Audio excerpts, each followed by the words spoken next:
Hello everyone, this is Skadoosh, and I'm going to run through how I set up my Thinkorswim desktop application. I've had a lot of requests for specific things in the way I use Thinkorswim, so I figured it would just be easier to just make a video. I do have to start by saying I'm not a financial advisor or a professional trader, I'm just a hobbyist. If you have questions, feel free to ask me, but my advice is to reach out to the TD Ameritrade Help Desk support. They are professionals and can answer your questions you have in detail with correct information, whereas I'm just speculating on some things. Okay, let's get to it. So this is your home page. If you've never set up Thinkorswim desktop to use, this is probably the first thing you're going to see when you log in. It's kind of pre-built with some widgets based on orders you've placed and canceled, how many orders you have open, P&L, some other things. You can add widgets. I personally never use this though, so feel free to mess around with this if you like. On the left here, we have what I call a gadget window. You have your basic account information up above. I don't really have anything to show here, but as you can see, it'll show you like your option buying power, net liquidity, so forth. So this is primarily what I use for watch lists. As you can see, you can also add what they call quick charts. So you could reference something quickly. Maybe, for example, you want to keep the VIX over here, ADD. Perhaps you want to add an options chart. You can do quite a bit on the left side. We'll cover that in a minute, but I will go ahead and show you, kind of the options you have. Of course, if you're trading and everything's just going sideways, you can just play Minesweeper. Whoops, I lost. But anyway, we'll come back to this gadget. The next thing I'll talk about is navigating the application. So if you're unfamiliar with the desktop app, I'm going to show you how to get to each piece that may be relevant to you and how you trade. If you are familiar with Thinkorswim desktop, you can probably skip on ahead because this will be a little slow and boring. But the main thing is I want to call out on the top right, you've got your home screen, messages. This is like account information, updates, support. Chat rooms is something I haven't really used, but from my understanding, there's actually quite a bit of live chat rooms during market hours where certain people or traders may be discussing events or whatever. I haven't really dove into it, but I hear there's some good things in here. And then setup. We will actually be going into the setup for the application here. We will be changing some things, but we're not going to do that yet. Out of the main navigation, you've got your tabs kind of in the left middle here. Primarily, you've got monitor, trade, analyze, scan, market watch, charts, tools, education, and help. I personally only use a couple of these. For example, the monitor tab, we don't really have anything to see here yet. But if I go into on demand, this should update with some information based on trading. This may not actually update because I don't think I've done any trading on this particular virtual account. But yeah, nothing here. But we'll get back to this. But basically the monitor tab is going to show you, how many working orders you have, how many have been filled, your P&L for the day, etc. It's got some useful information. There's also account statement. This right here is going to actually allow you to kind of look at your order history, trade history. You can even do an account summary, and you'll be able to see your liquidity and other information about your account over here. And then I don't really use FX reports. So trade tab. There's a couple different things you can use this particular tab for. A lot of people have heard about Active Trader. So this would be your Active Trader window. It defaults with a chart on the left and a Active Trader ladder on the right. So depending on what you're trading, you can chart it on the left and trade on the right. I don't actually trade from this window, but I know a few people that do. If you look on the right, you're actually going to see some tabs. These are based on the windows over here. So this is actually a chart, more or less. And on every chart, you can add things like Active Trader, time and sales. You can add L2 data. A lot of good information you can add here, but you can add this elsewhere as well. The other thing is going to be under all products. I'm going to go ahead and make red SPY.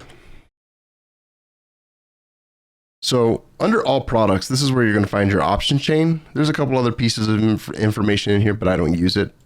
The options chain is, you know, for most people I know, this is where you're going to really be if you're going to be trading SPY options or any other options. So by default, you have your list of 14 strikes. You know, you've got your in the money, out of the money. And then I've got mine set up to show gamma, delta, implied volatility, open interest, and volume. By default, though, I don't think it shows any of this. I don't know that there is a quick way for me to just, I think this might be the default right here. But if you do want to change that in the options chain under trade tab, you just click on layout, customize, and then you could add things like delta, gamma, theta, interest, volume. You can add all of those that you would like to see. And you'll probably end up with something a little like that.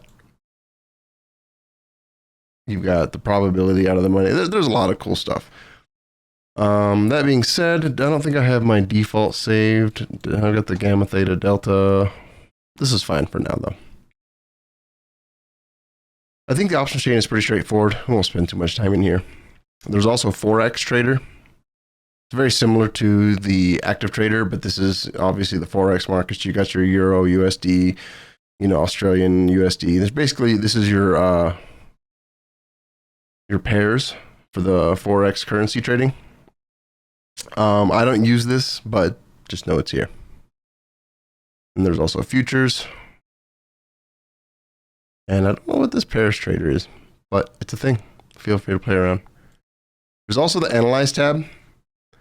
There's some pretty cool stuff with this. I'm not going to go into great detail with it, but I do know, like, for example, if you were interested in buying a, let's just say a butterfly,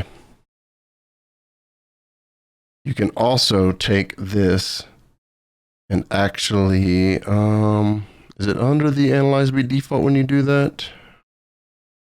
No, there's a way that you can analyze this. Right click, analyze trade. No, it's not going to do it. You can Google more information or talk to the trading folks. Oh, it's because I'm under fundamentals. I actually want to do a risk profile. There we go. And here's the butterfly. So you can actually analyze your trades. It'll give you an idea based on your dates and so forth, like what your projected profits or losses can be over a period of time, etc. A lot of good stuff. I also don't use this, but just know it's here. I will point this out as well. Fundamentals under the Analyze tab. For example, if I switch this over to SPY, you can see like the top 20 in the list here, their weighting average inside. You can even buy and sell SPY directly from here. Just a lot of good information under here. Let's switch over to another one. Yes. We can even switch to Apple. So pretty cool. The next one we'll talk about is Scan. So Scan is a cool way to, let's say you don't know exactly what you're looking for, but you got an idea based on price point or other factors. Scan is a great way to find a group of things that fit the criteria you're looking for. I personally use it for Option Hacker. So I come in here and I have a couple saved. So for example, right now I have this set to look in SPY, which is a watch list.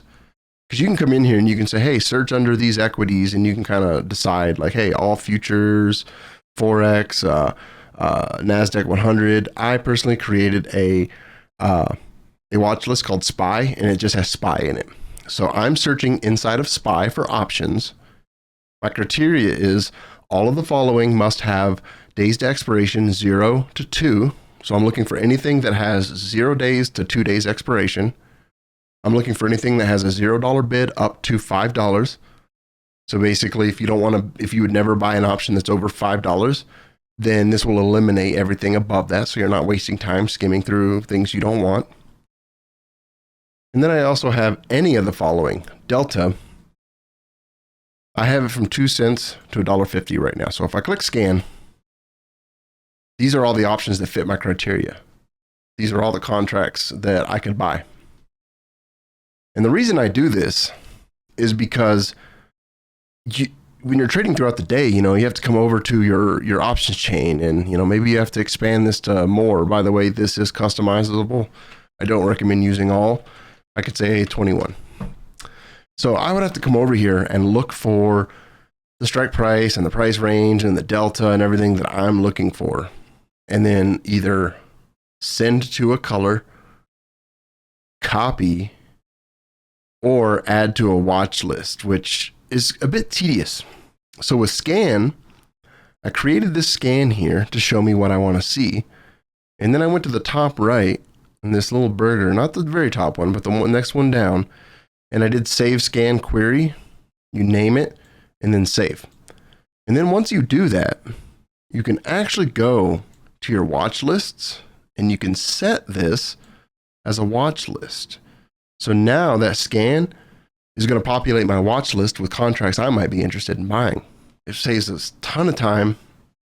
It's a lot less frustrating. This does have some quirks throughout the day. Obviously, if we're rallying up in a heavy trend or a heavy trend down, these prices will change a lot. And then sometimes this doesn't update. You'll notice like maybe you're looking for a $2 contract, but you're only seeing go up to a 1. So you can come back in here and just rescan, save the query, and then this should update. But this is what I use when choosing what options I want to trade. That's all I'm going to go through on the scan. I don't use Market Watch, and I don't really use tools, education, or help. So charts is the next area we're going to go. This is where I live and breathe inside of Thinkorswim. I trade from the flexible grid, and I do my charting from this screen right here under the charts. So by default, it keeps loading up these studies. I don't really care for, but they're here. It's all good and fine. So this is your chart tab, which you can add on the right. Once again, you can actually trade from here. You've got your ladder on the right with active trader. You've got your chart. If you're into it, you could add level 2. You could add time and sales if you're into that. Lots of cool stuff you can do from here. But for me, I just look at charts. Now that being said, this chart is hurting my eyes. So let's remove some of this information. So these drawings, I'm just going to go to drawings, delete, actually we'll just do remove drawings, clear drawing set. And then yes. Okay. So you can see I already have an SMA on here. This is the simple moving average 200. And then I've got volume average and relative volume. Let's go ahead and get rid of those. So this little beaker glass here is the studies. You can either go to studies. I believe you can go to settings. No, that's something else. You'd have to go here, or you can right click, go to studies, edit studies. And you would just remove what you don't want. So let's go ahead and get rid of those and get a simple chart. There we go. So now we have a 5-minute chart. As a 200 moving average on here. We're looking at the 5-minute. Let's go ahead and move to our arrow, and we're going to look. So when you're in your charting, I do want to kind of point out the drawing tools. There's options up here to go to drawings, and you can kind of build your drawing set. I'm not going to go into depth on that in this particular video, but just know you can have multiple drawing sets, and you can choose them on the bottom right down here. So for example, I have SPY POC levels. My SPY POC levels is actually just point of control based on volume profile. And then there's also, I have one for SPY trend and key levels.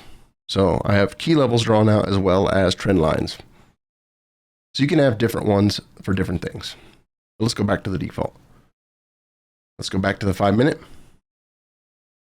Let's say, for example, you did want to go ahead and add a small study, 1 or 2.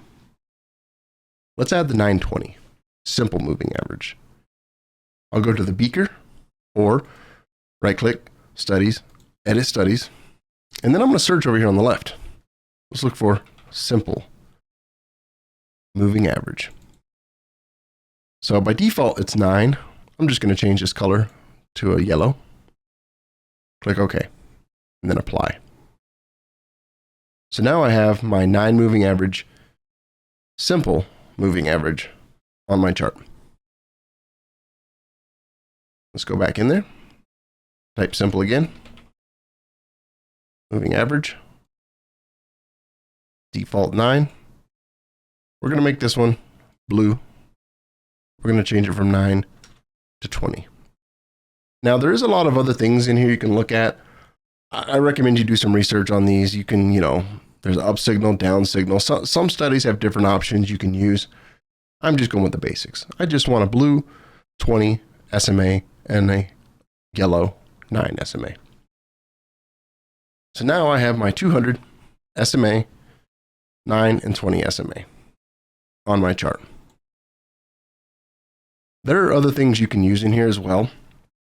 So for example, let's say you look up a study or you're in a group that has a bunch of custom studies and somebody gives you a study, but it's a link, it's a URL. It's probably going to take you to something like this.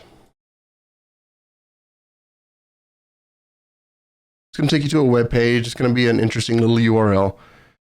There is a way to do view in Thinkorswim, but every time I've tried this, I don't know why, doesn't work. I get this error. It's never worked for me. But that being said, if you go back to the web page, you just go to open manually, copy this URL. You can either click on it to copy it to your clipboard or you can copy it. Once you have that copied, you're going to go back to your Thinkorswim platform, setup, open shared item, copy that URL, and click preview. Now, this is giving an error because it's named with incorrect characters. So we're just going to call this volume pressure stacked. And then I'm just going to call this test because I already have it actually. And then you're going to click import. You'll get the item imported. But wait a minute. It's not on my chart. Where did it go? You only imported it. You haven't assigned it to a chart yet. So go back to studies. And let's type in volume. Oh, I've got a lot of volume stuff. Let's go to test. Now you can see it right here. So it is pretty important when you name your stuff, name it something relevant that you can easily find and remember, because there's a lot of studies in here that you may just lose it. I have done this multiple times. Let's go ahead and double click that, click apply. And now we have this study. Stacked volume, buyers and sellers. For every candle on the 5-minute chart, we can see the volume of the sellers and the buyers in weight. And we can see right here, we're rallying up. Buyers were in control. Sellers took control on this candle, etc. So there's actually a lot of good ways to use this particular chart. I use this, like I said, for multiple trend analysis. So if you're interested in doing so, if you go to the top right, there's this little button here, the square. You can even set up a 9x9 grid. And then you could make every single one of these SPY. And you can make every single one of these unique. So maybe you're going to do, a 5-minute trend with a 920 looking at volume. And then maybe over here, you're going to look at the daily. So we'll just get rid of all studies. And this is your daily chart. Etc. So I'm, like I said, I'm not going to go into great depth on this. I just want you to know how to have multiple charts and how to kind of configure them with some studies. I will say 2 more things about this. You'll notice I have this little window pop up. This is a middle mouse click. And these are my drawing tools. I've got everything from the pan tool, which I grab and pan the window. I can expand by date or time. Time will unlock the ability to pan fully.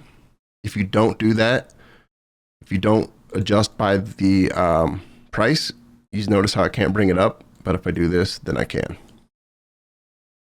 Lots of things in here. You've got your fib retracements.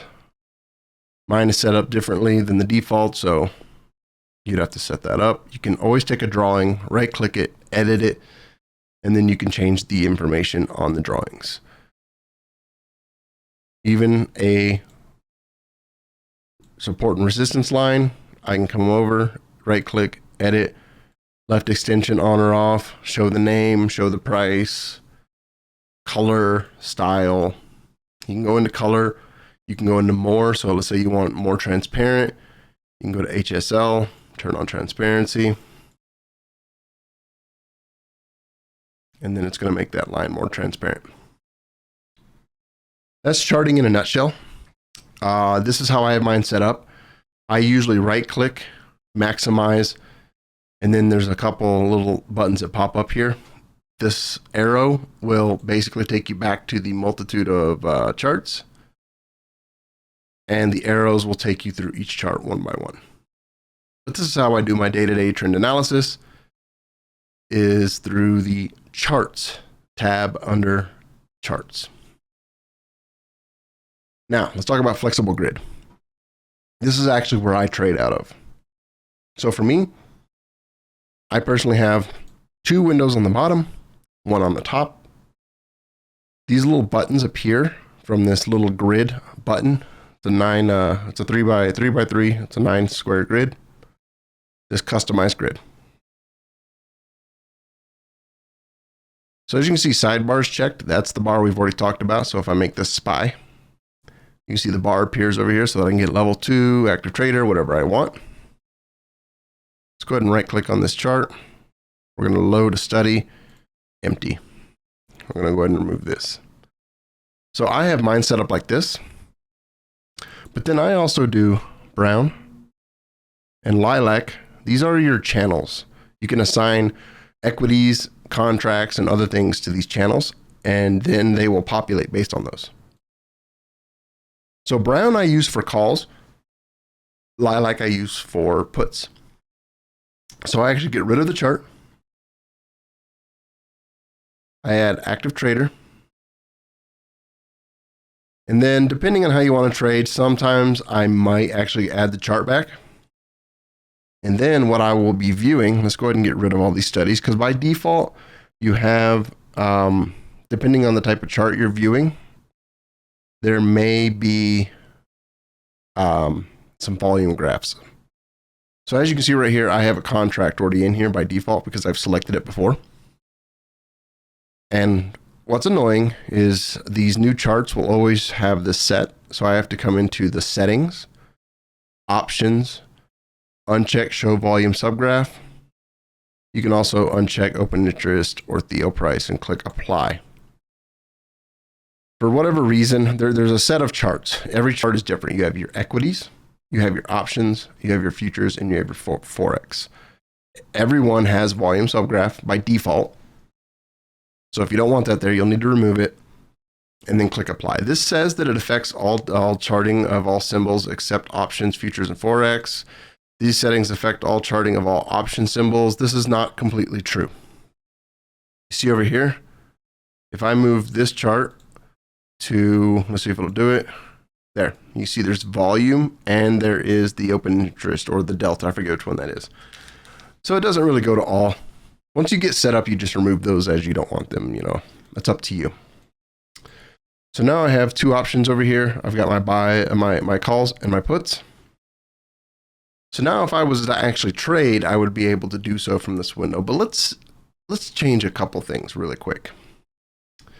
Let's go ahead and get rid of this. We'll get rid of this, and we'll get rid of this little chart over here. We're going to add the plus sign, and we're going to say watch list. And I'm going to make this my put scan. So when I'm trading day to day, I'm watching the chart. I also have, oh, let me turn this off. We don't care to see this anymore, right? So we'll click over here, uncheck, and now it's gone. So this is pretty much how I trade every day. Only the difference is I'm doing the 1 minute. So if I'm looking, you know, if we're over here and, you know, we double bottom and we're starting to head up and I see that, you know, we break this level over here and I'm like, okay, I'm going to go ahead and get in and hopefully we'll break this level. I'll come over to my chart and I'll say, hey, you know, I'm looking for an options contract around $100. I'll click on this one. But first, I need to assign this to brown and this to lilac. So now when I click on this, this changes. And as you can see, I still have my theta and all that other fun stuff. So once you save this, once you do this, it won't come back unless you add another chart, and then that new chart will have this information. So now I can actually see my contract price. But one thing that's interesting is, so this is at, let's make this 1 minute as well. Let's go to the end of the day. So I personally would like to know which candle is which. So when I'm looking at these, I can see what's happening. So I believe if I actually do that, if I go to, is it setup, application settings, and then no, it's actually, I think under charts, settings, down here, under the middle of the settings, under general, there is synchronized crosshairs. Click apply. So now my charts will line up if they're on the right spot. You can see. So for example, if I want to back test and look, I can say, hey, if I come over here, I wanted to know what this run up would have net me on this contract. If I would have got in on, let's say, this candle, okay, 59 cents up to 96 cents. Well, you know, higher, but you get the gist. So this is literally how I use my Thinkorswim day to day. I'll use it more on demand in a minute, but I do want to point out one other thing. So this scan is nice, it's good. There is another way to use this. You can actually click on the place where you'd put the ticker or the contract name. You click down, go to options, type in SPY. Once you do this, it defaults and then it's there. So now if I click here, hit enter, now I have my options chain right here. I don't need any of this. In fact, I could close this, have more equity on my screen, more real estate, I guess you could say. And then I can choose my options from here. So let's say I wanted to buy a $400 contract. Boom, there we go. And now this is by default set up the same way. I've already done it, so I don't have to do it twice. I think this is even set up the same way. So this is another way I trade, is I look at the options chain through the little drop down here. And then it's real quick, switch in and out. Another thing I do want to call out before I go into on demand really quick, which will be the finale of this video, is the active trader. I don't know anyone here that's going to buy market for an option. In fact, yeah, I don't know anyone. So these are your default buttons. And unfortunately, I have not found a way to make it so that there's like a default where I can come in here and say, hey, choose my default. But it's pretty easy. You just click the cogwheel on the right of the buttons. Let's get rid of buy market. I'll keep sell market. That's my emergency eject button. Cancel, I'll get rid of. I'll be adding it back in another way. Reverse, and then flatten. I don't ever have multiple strikes going at one time. I don't ever have to worry about getting out of all positions at one time. So that's why. I leave the second line alone. I'll explain why in a minute. So we have sell market. I like buy at the ask. Move that up. And then I like sell the bid. This is also an eject button, but without going market. Market sometimes is a little kinder, but if you're in a hard momentum in the opposite direction of the way you're going, sell market might hurt more than sell bid. So just keep that in mind. And then I look for cancel all. So if I have an, oops, that did not do it. Oh, why is it doing that? There we go. And then click OK. So now I've got buy the ask, sell the bid, sell market, and cancel all. So if I had an order down here ready to place and I was waiting for it to get filled and the price really started coming down and I decided I didn't want to be in it, I could just click cancel all and it'll remove all open orders. All open orders that haven't been filled. And you need to do this for both. I know it's kind of annoying, but it is what it is. Get rid of buy market, get rid of cancel, get rid of reverse, get rid of flatten. We'll buy the ask. Oops. Sell the bid. Oop. If I could spell, cancel all. Move this up. Now, yes, I'm sure a lot of you are like, I don't use any of these. I use different ones, etc. Set it up to how you use it. This is your platform. I'm just showing you how I use it. So another thing I like to do is I personally don't care about volume. So there's a little cogwheel next to the columns here. Click this, customize. We'll get rid of volume. I do want to see buy orders. And I care to see bid size and sell orders, ask size. So we'll leave that as is. It looks so much cleaner without that. Now, for those of you who do not care about seeing your P&L, let's say you want to know your P&L and you're a good trader, you don't struggle over emotions, you can add P&L open. And you'll get a little bar here. And I'll show you how that works in a minute.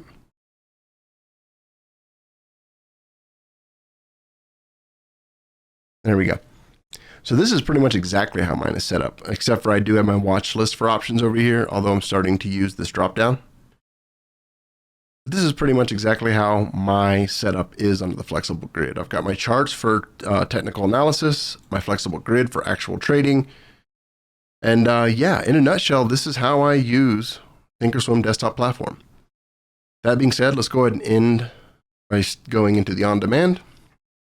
And let's kind of look at it going in action.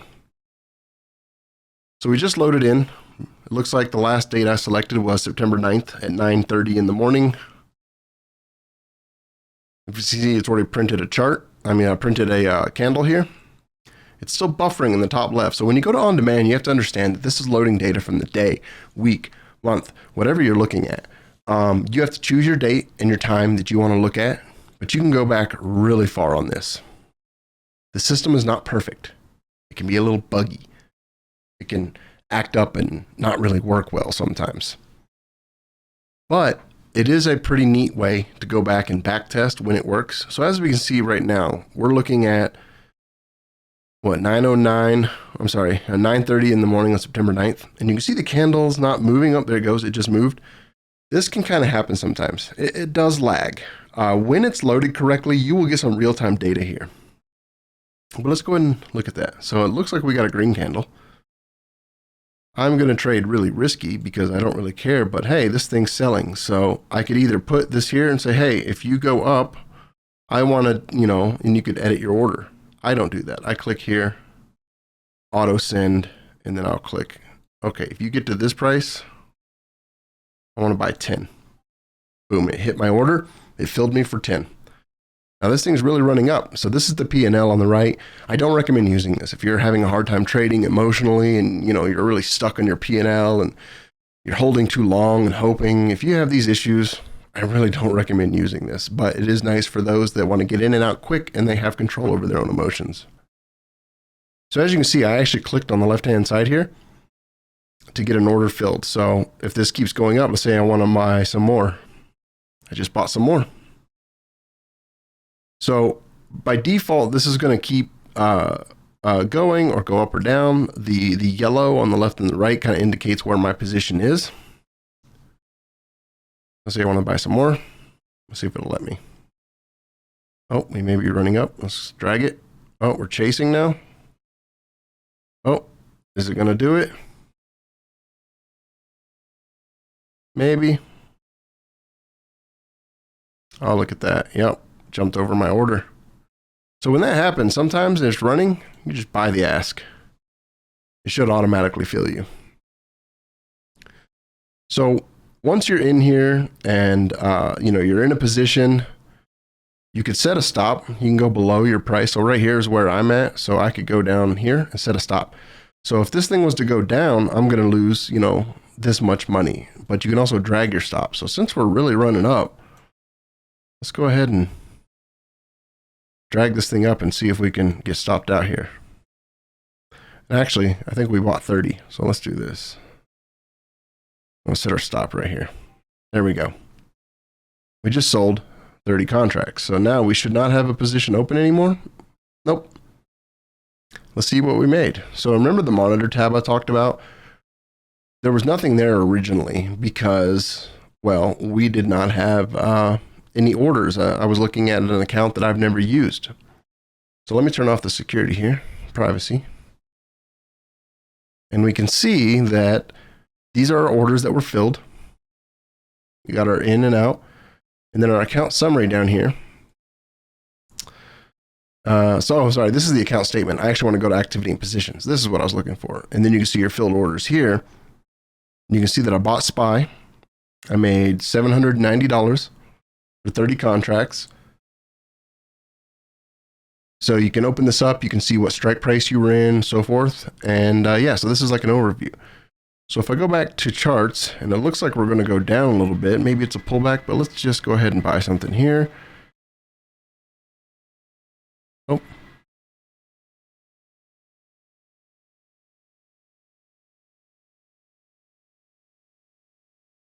Yeah, I think it's going to still go up. So let's buy calls. So we bought the ask. Now keep in mind, this is not going to be exact. The prices fluctuate highly. This is on demand. It's a little finicky. You don't really want to backtest buying calls and buying puts in here like you would live. It will not replicate that to the exact. You have to keep that in mind. This will not work the same way it would live. So just keep that in mind. Ideally, you want to just use this to replicate, but do understand that it's not going to be the same. It will be different. So it looks like we are losing money here, even though this candle is going up. But as you can see, 241, 250, it's catching up a little bit. Let's go ahead and put in a stop here. So it's running up. Let's go ahead and move to break even, and break even we got out with break even trade. But let me go ahead and buy one more. The reason I want is you can also look at your live trade. So you can see your P&L that's open. You can see your P&L for the day growing here. So as it moves, you can monitor that here.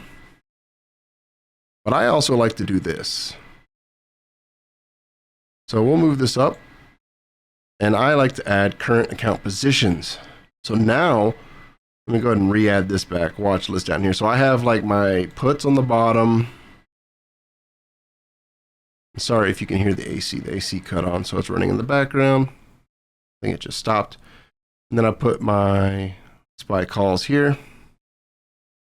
And you can see your P&L open over here. Also, we can click customize. You can also do P&L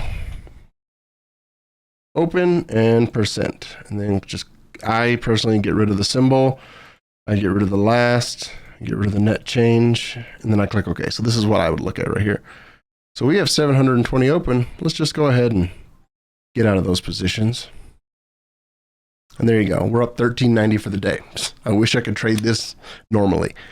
This would be a good day for me, being that I do not make this in a day. Not yet, but I'm getting there. Hopefully you do this well. Obviously, we were not watching the charts. We were just buying randomly. I guess you can get lucky when you're testing, but when you're really trading, it takes a bit more concentration.